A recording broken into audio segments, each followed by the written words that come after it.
Assalamualaikum warahmatullahi wabarakatuh. Perkenalkan, saya Sukma Aura dengan NPM 988240512212119 dari Prodi Sistem Informasi Angkatan 2022 kelas SI 1A akan menjelaskan dan mempresentasikan tentang materi-materi yang sudah dibahas di pertemuan-pertemuan sebelumnya. Ada 7 topik yang akan saya bahas. Yang pertama ada karakteristik seorang tokoh sukses. Yang kedua karakteristik bisnismen dan leader. Yang ketiga ada citra diri. Yang keempat ada bekerja secara tim. Yang kelima ada prasangka. Keenam integritas. Dan yang terakhir self management. Yang pertama, saya akan menjelaskan tentang karakteristik seorang tokoh sukses. Yang pertama, kita harus tahu dulu apa itu karakteristik. Karakteristik adalah segala sesuatu yang berhubungan dengan berbagai hal dengan sifat khas sesuai dengan perwatakan tertentu. Singkatnya, karakteristik tersebut dapat meliputi karakter, perangai, akhlak, kepribadian, perilaku, sifat, watak, hingga tabiat. Di sini saya mengambil contoh tokoh seseorang yang sukses, yaitu Bill Gates. Bill Gates tidak tiba-tiba menjadi orang terkaya di dunia. Dia pernah merasakan juga pahitnya kegagalan untuk menjadi orang sukses seperti sekarang ini. Perusahaannya Microsoft berkali-kali gagal, namun dia berprinsip kegagalan penting untuk dipelajari, bukan untuk ditutupi. Hasilnya dia jadi langganan orang terkaya di dunia versi Forbes setiap tahun. Karakter yang menonjol dari seorang tokoh sukses, yang pertama adalah etika kerja yang baik, yang kedua punya semangat yang tinggi, ketiga pemula yang mandiri, keempat mempunyai semangat belajar tinggi, dan yang kelima adalah pantang menyerah. Kita masuk ke materi kedua, yaitu karakteristik seorang bisnismen dan leader. Ada 10 karakteristik dari seorang bisnismen dan leader. Yang pertama adalah integritas. Seorang pemimpin harus mempunyai integritas ya. Dan yang kedua adalah perwakilan suatu kelompok. Maksudnya sebagai pemimpin pastinya kita harus bisa menjadi perwakilan dari suatu kelompok. Dan yang ketiga adalah komunikasi yang bagus. Karena semua itu berawal dari komunikasi. Karena kalau misalkan pemimpin tidak berkomunikasi dengan anggotanya, maka kelompoknya bakalan kacau. Dan yang keempat adalah memahami dirinya sendiri. Karena sebagai seorang leader pastinya akan mempunyai tugas untuk memahami kelompoknya kan. Jadi sebelum itu seorang leader harus memahami dirinya sendiri. Lalu berikutnya adalah mempunyai rasa syukur atau terima kasih. Yang keenam ada belajar dari pengalaman. Maksudnya adalah belajar dari pengalaman yang dahulu-dahulu yang pernah dilakukan sebelumnya. Dan yang selanjutnya ada kepribadian yang antusias dan optimis. Optimis di sini artinya adalah tetap berpegang teguh dengan apa yang dijalani. Lalu selanjutnya adalah memahami apa yang dirasakan orang lain atau sudut pandang orang lain. Maksudnya memahami orang lain adalah tugas dari seorang leadership juga. Lalu berani ini berani mengambil resiko, berani mengatur kelompoknya. Lalu selanjutnya adalah menghargai orang lain dan menghargai dirinya sendiri. Karakteristik dari seorang pemimpin. Sebagai pemimpin harus memiliki karakter pemimpin yang teguh akan pendirian dan tidak mudah terpengaruh oleh perkataan orang lain. Nah, pemimpin yang memiliki pendirian yang teguh akan menjadi pemimpin yang berjalan sesuai dengan visi dan tujuannya tanpa terpengaruh oleh segi orang yang di sekitarnya. Jadi kalau misalkan jadi pemimpin itu udah nggak bisa lagi ikut-ikutan orang lain, kayak pendapat orang lain ada berbeda dengan kita, terus kita ikut-ikutan gitu karena entah nggak enak atau apa, udah nggak bisa lagi. Soalnya leadership atau kepemimpinan itu tugasnya kan emang untuk benar-benar memimpin. Jadi benar-benar harus mempunyai tujuannya, visi dan misi yang ingin dia lakukan untuk terwujud. Itu adalah contoh karakteristik dari seorang pemimpin. Dan juga yang tadinya teguh akan pendirian, tidak mudah terpengaruh oleh orang lain. 5 karakteristik dalam diri pemimpin hebat. Yang pertama, memiliki keingintahuan yang aktif. Maksudnya itu sebagai seorang pemimpin pastinya memiliki rasa keingintahuan yang tinggi, yang pengen tahu terus gitu kan, mempunyai wawasan yang luas gitu. Dan yang kedua adalah kesadaran diri. Kesadaran diri kan udah menjadi pemimpin nih, sadar diri aja harus ngapain gitu. 3, komunikasi yang jelas. Dari tadi ya disebutin komunikasi itu sangat penting, mau itu dalam bekerja sama dengan tim, mau itu sebagai pemimpin, integritas yang tinggi, atau gimana pun, komunikasi itu benar-benar penting banget, bahkan di dalam kehidupan sehari-hari juga sangat penting. Yang keempat, mampu memotivasi, maksudnya memotivasi anggota-anggotanya kalau misalkan lagi ngedown atau gimana, memotivasi aja. Yang kelima adalah menguasai cara mendekati, maksudnya seorang pemimpin harus bisa mendekati anggota-anggotanya, jadi mengajak mereka ke visi dan misi tujuan seorang leadership tersebut. Nah, ada juga 5 karakteristik pemimpin yang lebih spesifik. Yang pertama itu mendengarkan. Mendengarkan anggota-anggotanya. Yang kedua, menjadi seorang mentor. Dan itu maksudnya pemimpin. Mentor juga seperti mengajari dan mengajak ke anggota-anggotanya sesuai dengan visi dan misi seorang leader. Ketiga, memperdayakan dengan memberikan karyawan otonomi. Keempat, memimpin dengan memberikan contoh yang benar.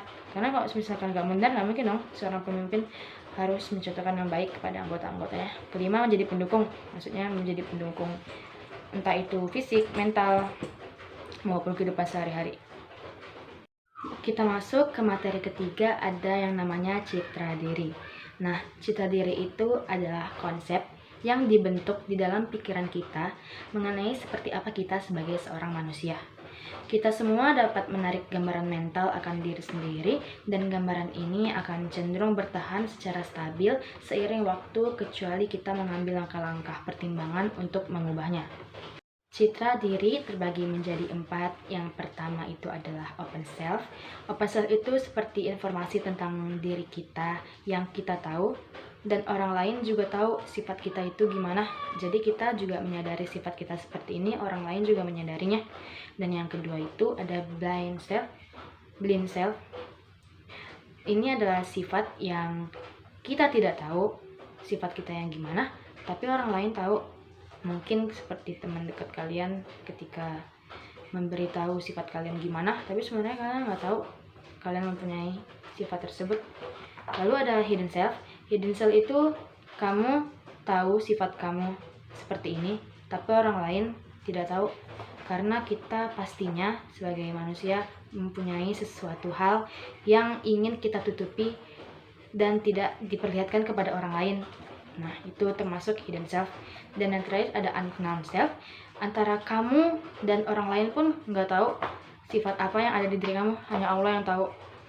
Lalu selanjutnya kita masuk ke materi bekerja secara tim. Nah, bekerja secara tim itu yang gimana sih? Kerja tim itu muncul dari kebutuhan untuk meningkatkan kinerja, sikap, dan loyalitas kelompok kerja. Itu terjadi ketika sekelompok orang mencoba untuk bekerja sama, menggunakan keterampilan mereka, dan memberikan umpan balik yang konstruktif di luar konflik apapun yang dapat muncul pada tingkat pribadi atau antar individu. Pentingnya kerjasama tim di tempat kerja itu sangat penting ya, apalagi pas di tempat kerja itu sangat penting untuk bekerja secara tim. Jadi nggak bisa sendiri-sendiri lagi. Yang pertama, meningkatkan produktivitas. Maksudnya ya, karena kerja sama dengan tim kan jadi rame, jadi membuat pribadi lebih produktif. Kayak semisalkan teman sekantor kalian lagi sibuk kerja, ngambis banget, jadi kita pasti kayak punya keinginan atau juga terbawa jadi ngambis juga gitu. Yang kedua adalah mendorong inovasi. Inovasi maksudnya seperti ide. Ini kan karena rame, jadi kita juga pasti mempunyai ide, dan juga orang lain juga mempunyai ide yang berbeda. Jadi kita bisa menyambungkan ide tersebut menjadi inovasi yang baru. Nah, itu pentingnya kerjasama tim di tempat kerja. Lalu yang ketiga, membangun support network. Maksudnya seperti ramai-ramai mensupport satu sama lain. Yang keempat, meningkatkan moral karyawan. Maksudnya meningkatkan moral kita karena kan rame-rame itu, jadi pastinya kita bakalan lebih bermoral di depan banyak orang. Yang kelima, mendapat kenyamanan di tempat kerja. Pastinya kalau misalkan kita nggak nyaman di tempat kerja, bakalan nggak betah dong, nggak bakalan betah. Apalagi kalau misalkan menyendiri di kantor gitu, atau di tempat lain yang harusnya kita kerja sama, tapi kitanya menyendiri, siapa yang mau deketin? Jadi kerjasama tim di tempat kantor itu benar-benar sangat berguna banget dan sangat penting. Di sini juga saya akan memberikan tips membangun kerjasama yang baik. Yang pertama adalah menciptakan komunikasi yang lancar. Pastinya kerjasama tim membutuhkan komunikasi karena kan rame-rame ya.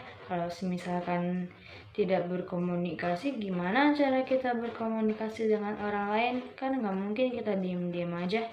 Jadi kerjasama yang baik itu memerlukan komunikasi yang lancar. Dan yang kedua adalah menjalin hubungan yang baik. Di kerja sama tim itu nggak mungkin kan kita berantem dengan salah satu orang. Kita pastinya harus menjalin hubungan yang baik dengan semua anggota kelompok kita. Lalu selanjutnya adalah membangun rasa percaya. Kita membangun rasa percaya kepada kelompok kita supaya juga terjadi kenyamanan di antara kita semuanya kerjasama tim. Lalu ada membangun rasa kepemilikan dan juga adalah memberikan tujuan yang jelas.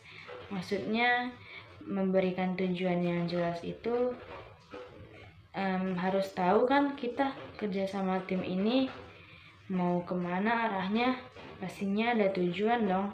Nah, di situ tips membangun kerjasama yang baik. Selanjutnya saya akan membahas tentang prasangka. Prasangka adalah pendapat atau sikap yang berlandaskan emosi sehingga tidak terbuka terhadap alasan yang berlawanan dengan apa yang diyakini. Selain itu, prasangka juga dapat diartikan sebagai suatu sikap dalam mengambil sebuah keputusan tanpa mengetahui fakta yang sebenarnya terjadi, sehingga bisa menyebabkan kesalahpahaman. Faktor penyebab terjadinya prasangka yang pertama ingin mencari kambing hitam. Maksudnya kayak kalau misalkan dia salah dilempahkan kepada orang lain karena nggak mau salah. Yang kedua adanya pendapat umum dalam suatu lingkungan. Maksudnya ini pendapat umum yang berbeda-beda ya antara orang lain dengan kita. Dan lalu adanya perbedaan. Tadi perbedaan antara pendapat atau perbedaan antara apapun dengan orang lain bisa menimbulkan prasangka, entah yang baik atau yang buruk ya, nggak tahu, tergantung orang-orang ya. Lalu sudah adanya niat berprasangka, maksudnya kalau misalkan ada orang yang nggak suka sama kita tuh kayak pastinya pengen berprasangka yang buruk terus dong. Jadinya dari situlah udah ada niatnya untuk berprasangka. Selanjutnya masuk ke materi integritas. Nah, integritas itu adalah suatu mutu, sifat, atau keadaan yang menunjukkan satu kesatuan yang utuh sehingga memiliki potensi dan kemampuan yang memancarkan kewibawaan serta kejujuran. Saya mengambil contoh tokoh dari Indonesia yang memiliki rasa integritas yang tinggi, yaitu Artijo Alkostar. Beliau adalah tokoh Indonesia yang dikenal dengan integritas yang tinggi, yang merupakan pengacara dan hakim periode tahun 2000 sampai 2018. Sepanjang karirnya, beliau memiliki julukan Algojo Koruptor karena dirinya tak pernah gentar menangani kasus-kasus tersebut. Bahkan banyak pihak yang menyebutnya bahwa ia adalah pendekar hukum terbaik yang dimiliki Indonesia pada saat itu. Nah, integritas Artijo sebagai seorang hakim terlihat dari keputusannya yang memberikan masa tahanan lama kepada para koruptor. Contoh lain yang saya ambil dari tokoh yang mempunyai rasa integritas tinggi yaitu salah satu tokoh dari Indonesia juga.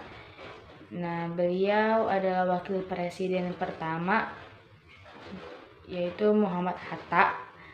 Beliau dikenal sebagai individu dengan integritas tinggi.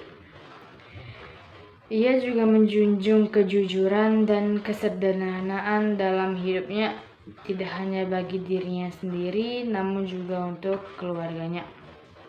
Beliau tidak pernah sekalipun menggunakan uang negara untuk kepentingan keluarganya. Dirinya hanya menggunakan uang yang memang menjadi haknya. Selanjutnya, di materi terakhir ada namanya self-management. Nah, self management itu adalah kemampuan untuk membuat skala prioritas, memutuskan apa yang harus dilakukan, dan bertanggung jawab menuntaskan apa yang harus diselesaikan. Ada juga tips meningkatkan self management. Yang pertama, pahami dulu kelebihan dan kekurangan kamu. Untuk itu, kalian harus mencintai diri kalian sendiri dulu. Lalu pahami kelebihan dan kekurangan. Lalu ketika ada kekurangan, mungkin ada yang ingin memperbaikinya sedikit demi sedikit, boleh banget. Itu termasuk sebagai self management juga. Lalu yang kedua adalah buat skala prioritas. Kita itu harus memiliki prioritas yang ingin kita lakukan dan yang nanti-nanti aja yang bisa kita lakukan, asal kita udah punya prioritas dulu sih. Dan yang ketiga itu adalah gunakan teknik manajemen yang paling sesuai. Ini yang paling penting, soalnya kayak jangan ikut-ikutan orang gitu, karena kita juga punya teknik manajemen kita sendiri. Jadi pilih sesuai dengan yang kita mau dan kita inginkan, dan juga kita lebih nyaman di teknik manajemen yang mana. Karena membahas tentang self management, di sini juga saya akan menjelaskan menurut saya cara membangun pribadi yang positif. Langkah awal adalah dengan mencintai diri sendiri terlebih dahulu. Ini sangat pentingnya dalam self management, karena kalau misalkan kita belum bisa mencintai diri kita sendiri, kita bakalan ngerasa kalau misalkan kita tuh kurang mulu, kita kurang terus, padahal kita juga deserve untuk dicintai. Nah, kita akan merasa kurang pantas gitu sebagai manusia. Jadi sebisa mungkin kita harus mencintai diri kita sendiri dulu, baru kita bisa jadi pribadi yang positif.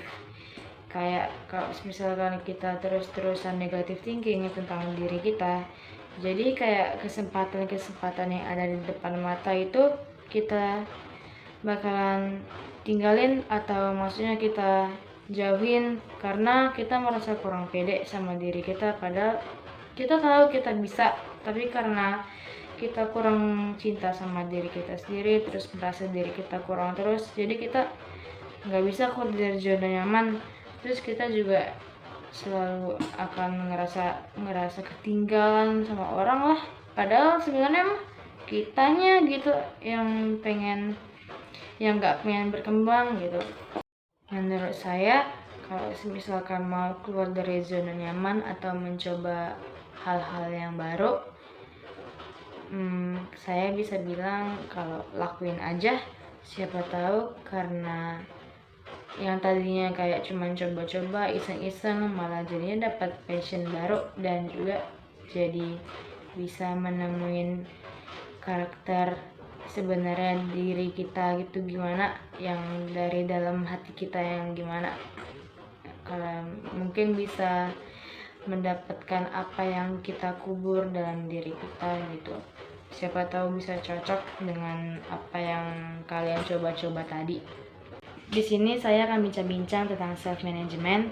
Ngerasa nggak sih kayak pas masih zamannya corona, kayak work from home, kan sekarang udah offline nih, jadi kayak kebiasaan dulu tuh masih melekat banget, kayak masih telat bangun, kerja lembur, bangun kesiangan, kayak kerjaan numpuk, telat rapat, telat tugas, terus jadi kayak mager ke kampus atau ngelakuin hal-hal apapun karena kan udah terbiasa rebahan kan. Nah, karena itu tadi yang menyebabkan kita harus melakukan self management. Kenapa hal itu bisa terjadi? Karena self management yang kurang baik. Karena kayak kita udah terlalu terbiasa dengan yang kebiasaan yang kita lakukan pas zaman-zaman daring dulu. Nah, adapun self management itu adalah kemampuan mengembangkan pribadi dan profesionalitas seseorang secara mandiri tanpa adanya pengaruh eksternal. Maksudnya kayak kita kalau mau melakukan self management nggak perlu ikut-ikut orang dulu, kayak kita aja sih yang mau gimana, tergantung kitanya juga mau melakukan hal tersebut atau enggak. nggak perlu disuruh-suruh orang dan nggak perlu ngikutin orang. Jadi anggap aja kayak kamu itu bos dalam dunia kamu. Jadi nggak perlu kayak mikir-mikirin orang lain. Anggap aja itu diri kamu sendiri. Karena ini kan self management. Kita memanajemen diri kita sendiri. Jadi nggak ada faktor-faktor eksternal dari luar, pure faktor internal dari diri kita.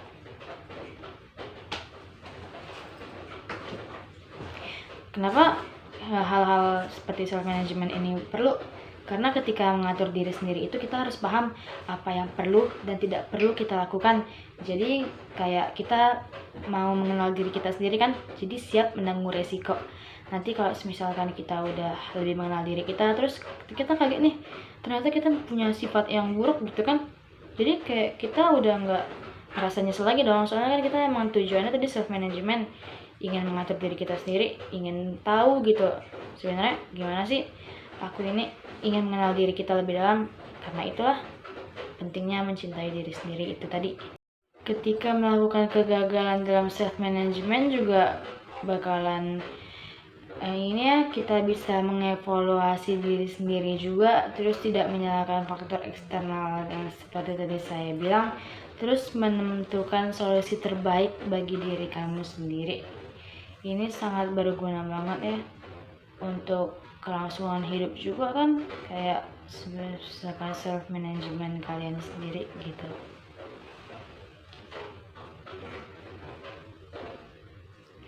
Jadi di sini tuh kayak karena kamu punya dunia kamu sendiri, jadi nggak ada yang ngatur kamu. Jadi kamu sok kayak bebas gitu mau ngelakuin apa aja. Jadi nikmatin aja sih gimana kamu mengenal diri kamu sendiri.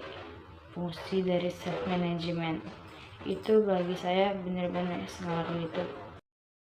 Aspek-aspek yang harus diperhatikan dalam self management, yang pertama itu ada self motivation.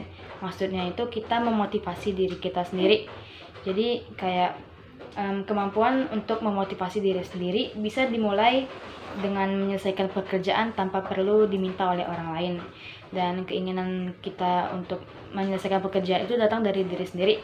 Jadi kita memotivasi diri kita untuk menjadi lebih baik. Yang kedua ada goal setting. Sebagai seseorang yang mempunyai kemampuan goal setting yang tinggi tuh, kita bisa menentukan tujuan jangka pendek dan jangka panjang di hidup kita, berlaku juga untuk pekerjaan dan untuk apapun deh. Terus juga bisa mengambil langkah-langkah yang kita perlukan untuk mencapai tujuan itu. Jadi kayak goal setting itu kita punya tujuan di hidup kita. Misalkan kita mau memperbaiki hal ini atau memperbaiki hal ini atau mau mendapatkan sesuatu, itu kita mempunyai goal setting di hidup kita kan. Lalu yang ketiga ada time management. Karena waktu itu adalah uang, waktu itu sangat berharga. Jadi ya kita harus memanajemen waktu dengan baik ya, dan juga mengatur waktu kita agar lebih tertata aja. Jadi kalau misalkan merasa 24 jam itu kurang, jadi kita perlu memanajemen waktu. Lalu yang ada stress management. Gak cuma waktu yang harus kita atur, tapi stres kita juga, kayak mental health kita juga harus diperhatiin ya. Karena misalkan kalau kita nggak sehat mental, gimana mencintai diri kita gitu kan. Jadi kita juga membutuhkan bantuan dalam mempelajari cara mengelola stres, terutama di dunia kerja ya. Karena kalau pas kerja itu bakalan stres banget kan. Jadi ya mungkin bisa dimulai dengan me time sih kalau misalkan stres atau lagi ngerasa capek banget. Kayak juga bisa dilakukan dengan cara mediasi, menjaga pola makan yang sehat, olahraga, hingga seperti melakukan jurnal atau mencari kesibukan lain, hobi-hobi baru gitu. Sok berdamai dengan diri sendiri aja, nyari sesuatu hal yang bisa ngilangin stres di diri kamu. Lalu ada organization, maksudnya itu kita memiliki kemampuan organisasi diri sendiri yang baik. Nah ini maksudnya kita bisa mengatur porsi energi, waktu, kesehatan fisik, kesehatan mental, dan sebagainya. Jadi kalau misalkan itu udah berhasil diatur dengan baik, maka self management bakalan menjadi lebih bisa mencapai tujuan kita gitu kan, apa yang kita mau capai dari self management gitu. Demikian penjelasan saya tentang 7 topik materi yang sudah dipelajari di pertemuan-pertemuan sebelumnya. Terima kasih atas perhatiannya. Wassalamualaikum warahmatullahi wabarakatuh.